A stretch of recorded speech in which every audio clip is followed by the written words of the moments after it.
The white lace of my wedding veil was still pinned to my hair when I watched my best friend, Chloe, slide into the backseat of the getaway car with my groom. The smell of expensive lilies in the chapel suddenly turned to the stench of ozone and burning rubber. Liam didn't look back. He just gripped the steering wheel until his knuckles turned as white as the dress I was wearing. I stood on the cathedral steps, the salt of my tears stinging the raw scratches on my neck where Chloe had ripped away my mother's pearl necklace before running out. The guests were a blurred mosaic of gasping mouths and flashing phone cameras. I didn't scream. I didn't collapse.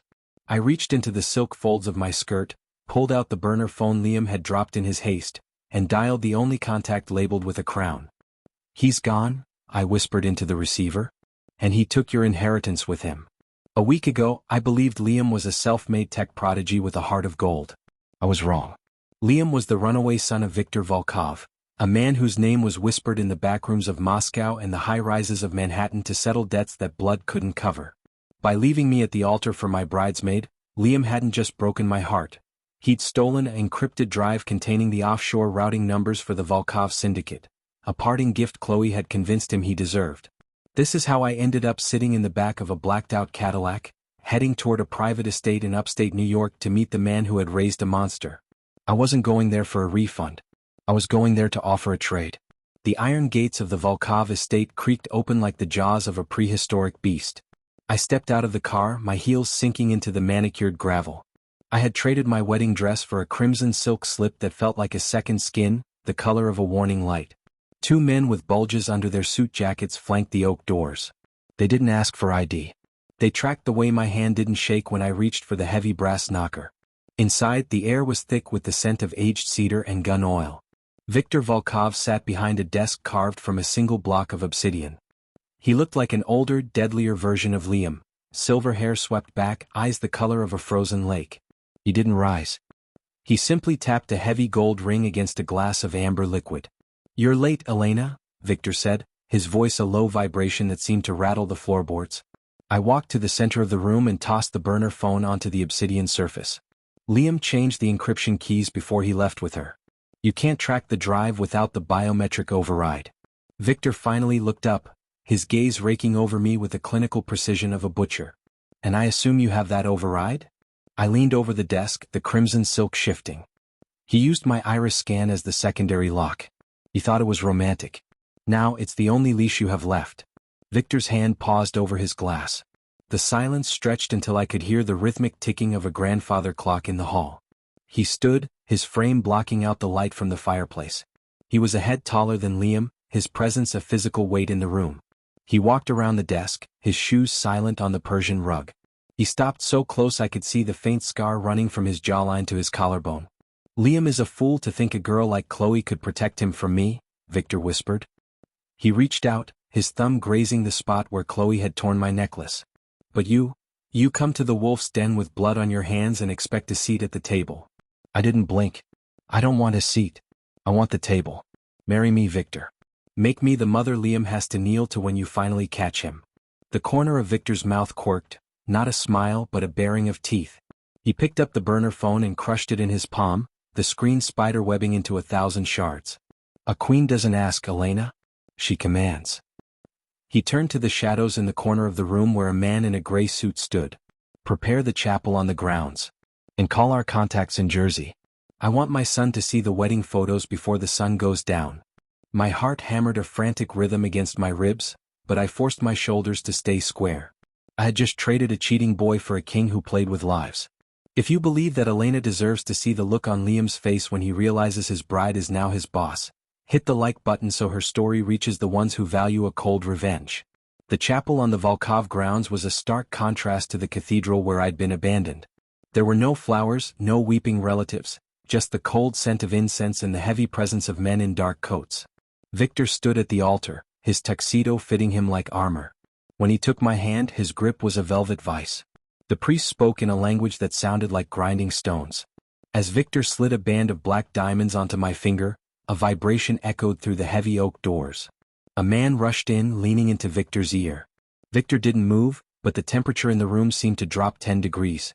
"They've crossed the border into Canada," he said to the room, then looked at me. "It seems our honeymoon will be a hunt." We were in a private jet before the ink on the license was dry. Victor sat across from me, a laptop open, the screen glowing with a map of real-time satellite pings.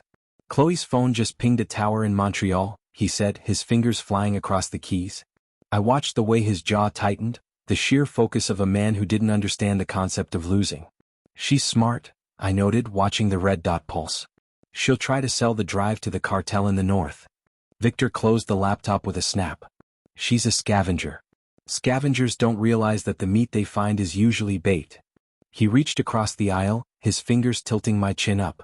You haven't asked what happens to Liam once we find them. I don't care about Liam, I lied, the words tasting like copper in my mouth. Victor's eyes narrowed, searching for the crack in my armor. Lies are expensive in this family, Elena. You still smell like the chapel lilies from this morning. He leaned back, pulling a silver case from his pocket.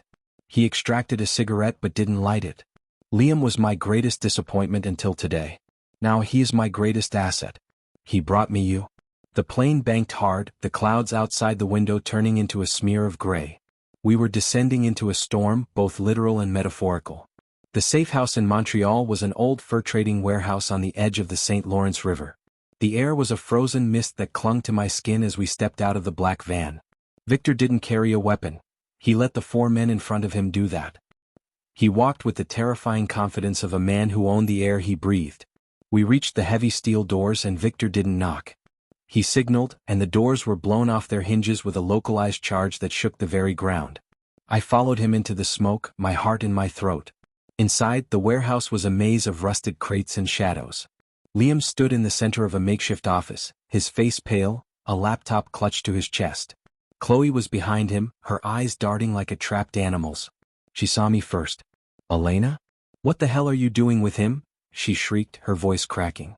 I stepped out from behind Victor, the black diamonds on my finger catching the dim overhead light. I'm here to collect the pearls you stole, Chloe, I said. Liam looked at Victor, then at me, the realization hitting him like a physical blow. Dad? What is this? Victor stepped forward, the smoke curling around his boots. This is your mother, Liam. Show some respect. The laptop in Liam's hands slipped, hitting the concrete floor with a plastic thud. Chloe lunged for it, but a red laser dot appeared on her forehead, freezing her mid-motion. Victor didn't look at Chloe, he looked at his son. You thought you could steal from the pride? You thought you could run with a house cat and call yourself a lion? Victor walked up to Liam and backhanded him with enough force to send him sprawling across the desk. If you think Chloe and Liam got exactly what they deserved the moment Elena walked through that door, drop a like so the algorithm knows this revenge matters. Liam scrambled to his feet, blood smeared across his lip. He looked at me, a desperate, pathetic hope in his eyes. Elena, you have to help me. He'll kill us. You know him, you know what he's capable of. I looked at the man I had once planned to spend my life with. He looked small. He looked like a child playing dress-up in his father's world. I walked over to the laptop on the floor and picked it up. I opened it, the screen prompting for the biometric override. I leaned in, let the camera scan my iris and watched the drive unlock. I know exactly what he's capable of, Liam, I said, handing the laptop to Victor. That's why I married him. Chloe started to scream then, a high, jagged sound that filled the hollow warehouse. You're a monster. You were my best friend. I walked over to her, reaching out to grasp the pearl necklace still hanging around her neck. I jerked it hard, the string snapping and sending the pearls clattering across the concrete like teeth. Friends don't steal grooms, Chloe. Queens just reclaim their property. Victor watched the scene with a dark approval. He gestured to his men. Take them to the sub-basement. I want to see if the cartel is still interested in buying damaged goods. As they were dragged away, their pleas echoing against the rusted walls, Victor turned to me. He reached out and brushed a stray hair from my forehead. You did well, Elena. Most people break the first time they see the blood behind the curtain. He began to walk toward the exit, but I stayed where I was. What now, Victor? The drive is open. The debt is settled. He stopped at the door, the moonlight framing his silhouette. Now we find out if you're a Volkov by blood or just by name. There's a meeting in Zurich tomorrow. The board thinks I'm vulnerable because of Liam's betrayal. He looked back over his shoulder. I think it's time they met the new chairwoman. The transition from a jilted bride to a Mafia chairwoman happened in the span of a single transatlantic flight. By the time we touched down in Switzerland, the crimson silk was gone, replaced by a charcoal gray suit that felt like a coat of mail. Victor sat next to me in the limousine, a file folder open in his lap. These 6 men control the shipping lanes in the Adriatic, he explained, pointing to a series of grainy photographs. They think Liam provided them with a backdoor to our servers.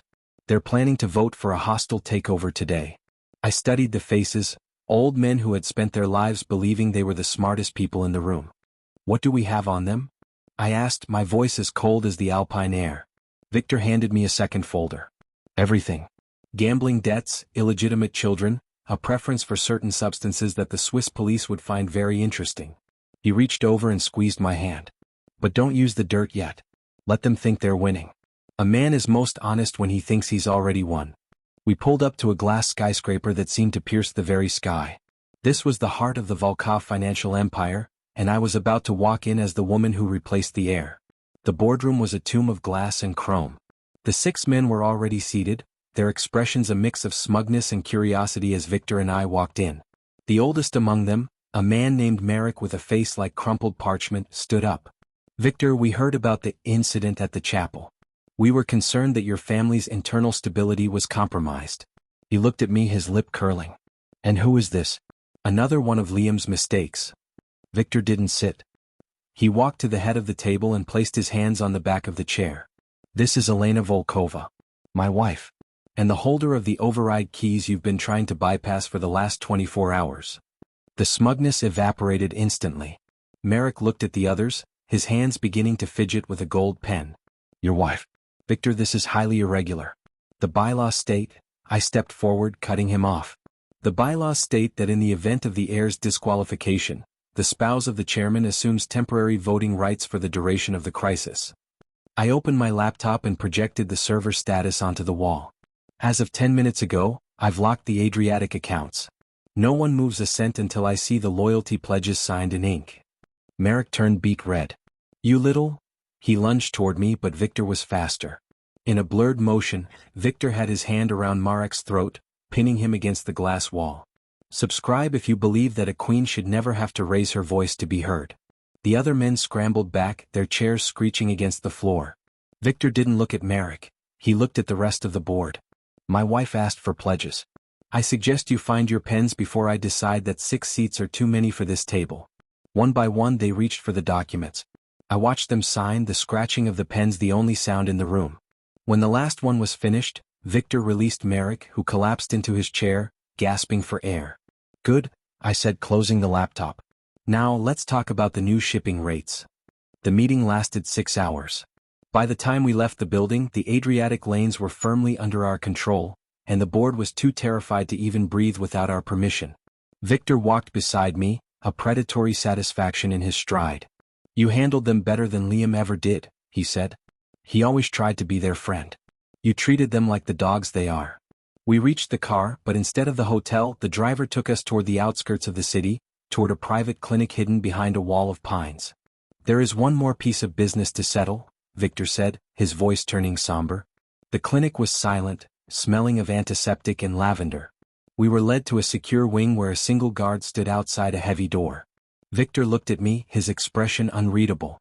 Liam didn't just steal the drive because Chloe asked him to. He stole it because he knew what was behind this door. He pushed the door open. Inside, a woman sat in a wheelchair, her eyes vacant, staring out at the snow-capped mountains. She looked remarkably like Liam. My first wife, Victor whispered. Liam thought the drive contained the funds to move her to a facility in Russia, a facility run by my enemies. He thought he was saving her from me. I looked at the woman, a ghost in a silk nightgown. Is she? Victor nodded. A degenerative brain condition. She hasn't recognized me in 5 years. Liam couldn't accept that I kept her here to protect her. He saw this clinic as a cage. I walked over to the woman and gently touched her hand. It was ice cold. I realized then the true weight of the Volkov name. It wasn't just about power, it was about the terrible things you had to do to keep the people you loved safe from the world you built. I looked back at Victor. And Liam? What happens now that he knows he failed? Victor walked to the window, his reflection ghostly in the glass. Liam is in a cell in the sub-basement of the warehouse in Montreal. Chloe is no longer an issue. He turned to me, his eyes dark with a grief he wouldn't let himself feel. I need to know, Elena. Did you marry me for the power, or did you marry me to destroy the boy who broke your heart? I stood up, the black diamonds on my finger feeling heavier than ever. I married you because you were the only person who could see the monster I was becoming, I said. And I think you needed someone who wasn't afraid to look back at you. The silence in the clinic was heavy, the only sound the faint hum of a heart monitor. Victor walked over to me, his hands framing my face. He kissed me then, a kiss that tasted of salt and iron. It wasn't a romantic gesture, it was a seal on a dark covenant. We were two predators who had found our match. Then let's go home, Elena, he whispered. The world is waiting to see what the Volkovs do next. But as we walked out of the clinic, I saw a black van idling at the edge of the trees. A van I didn't recognize. If this story broke your heart the way it broke mine, leave a like so I know to tell more stories like this. The van didn't move as we approached our limousine. I felt Victor's body tense beside me, his hand instinctively going to the small of his back. Get in the car, he commanded, his voice a low growl. I didn't argue. I slid into the leather interior, my eyes fixed on the tinted windows of the mysterious vehicle. As our driver pulled away, the van followed, maintaining a precise distance. Who is it? I asked, my fingers digging into the upholstery. Victor was already on his phone, barking orders in Russian. The cartel, he said, hanging up. It seems they didn't appreciate us taking back the drive. They want the biometric key. They want you. The car ride turned into a high-speed slalom through the winding mountain roads. The van was joined by two motorcycles, their riders clad in black leather, submachine guns slung over their backs. Victor pulled a hidden compartment from the door, revealing two sleek handguns. He handed one to me. Can you use this? I checked the safety, the weight familiar from the training I'd done in secret after Chloe stole Liam. I didn't spend my summers at a debutante ball, Victor. A burst of gunfire shattered our rear window, glass spraying across the seat. Victor leaned out and returned fire, the roar of the gun deafening in the cramped space. We swerved around a sharp bend, the tires screaming for grip on the icy asphalt. One of the motorcycles pulled alongside us, the rider raising his weapon. I didn't wait for Victor's command. I lowered my window and fired twice. The rider lost control, his bike skidding into the rock face in a shower of sparks. But the second motorcycle was already closing in, and the van was gaining on us. The bridge. Victor shouted to the driver. Take the bridge. We swung onto a narrow suspension bridge spanning a deep gorge. Halfway across, our driver slammed on the brakes, the car spinning into a broadside skid that blocked both lanes. Victor and I scrambled out, using the car as a shield. The van and the remaining motorcycle skidded to a halt 50 yards away. 6 men stepped out, their weapons leveled. In the center was a man I recognized from the Adriatic meeting, the younger brother of Merrick, the man Victor had throttled. You should have stayed in the chapel, Elena, he shouted, his voice echoing over the roar of the wind. Give us the drive and the girl, Victor, and maybe we'll let you die in the clinic with your wife. Victor looked at me, a grim smile on his lips. It seems I missed one of the Adriatic dogs. He looked back at the gunman. You want the girl? Come and take her. He signaled to the driver, who reached into the trunk and pulled out a heavy briefcase. Victor clicked it open, revealing a detonator. This bridge is wired for a structural collapse. It's part of the security protocol for the clinic. The gunman hesitated, their eyes darting to the cables above. You're bluffing, Marek's brother sneered. Victor didn't say a word. He handed me the detonator. Elena? Would you like to do the honors? I looked at the men who wanted to turn me into a key for a digital vault. I looked at the ring on my finger. For Chloe, I whispered and pressed the button. The explosion wasn't a roar, it was a series of sharp rhythmic cracks that sounded like a giant's spine breaking. The section of the bridge between us and the gunman buckled, then plummeted into the dark void of the gorge, taking the van and the men with it. The motorcycle rider tried to jump the gap, but he fell short, his scream lost in the wind. We stood on the edge of the jagged asphalt, the air smelling of cordite and ozone. Victor took the detonator from my hand and tossed it into the abyss. Welcome to the family, Elena, he said, his voice thick with a dark pride. We returned to New York a week later. The headlines were full of the tragic accident in the Swiss Alps, and the Volkov stock had never been higher. I stood on the balcony of the penthouse looking out over the city. I was wearing Liam's pearls, the ones I'd reclaimed from the warehouse floor. They had been restrung on a wire of reinforced steel. I heard Victor's footsteps behind me. The board has requested a meeting for tomorrow, he said, wrapping his arms around my waist. They want to discuss the expansion into the Asian markets. Tell them I'm busy, I said, turning in his arms. I have an appointment at the sub-basement. Victor's eyes darkened with interest. And what are you planning to do with Liam? I reached up and adjusted Victor's tie, my fingers lingering on his throat. I think it's time he learned that a Volkov never leaves a debt unpaid. I'm going to offer him a choice. I leaned in, my lips brushing his ear. He can spend the rest of his life in that cell, or he can work for me. As my driver. Victor laughed, the sound echoing out over the skyline. I walked back into the penthouse, the rhythmic clicking of my heels sounding like a countdown. Liam was waiting for me in the dark. He looked hollowed out, a shadow of the boy I'd loved. I stood in front of him, the black diamonds on my finger catching the moonlight. "Hello, Liam," I said. He looked up, his eyes filled with a terrified adoration. "Elena, please." I reached into my pocket and pulled out a single pearl. I dropped it at his feet. "Pick it up," I commanded. He knelt, his fingers trembling as he reached for the small white orb. This was the end of the girl who cried at the altar. And the beginning of the woman who owned the world. Subscribe if you want to hear more stories about people who risked everything for the truth. The penthouse doors closed behind me, sealing Liam in his gilded cage. Victor was waiting by the fireplace, 2 glasses of crystal-clear vodka in his hands. He handed me one, his eyes never leaving mine. "To the chairwoman," he toasted. I raised my glass, the pearls around my neck feeling like a warm embrace. "To the king," I replied. We drank in silence, the weight of our shared secrets a comfortable presence between us. The world outside thought we were monsters. Maybe we were. But as I looked at the man who had seen my darkness and chosen to make it his own, I knew I had finally found where I belonged. The chaos was just beginning.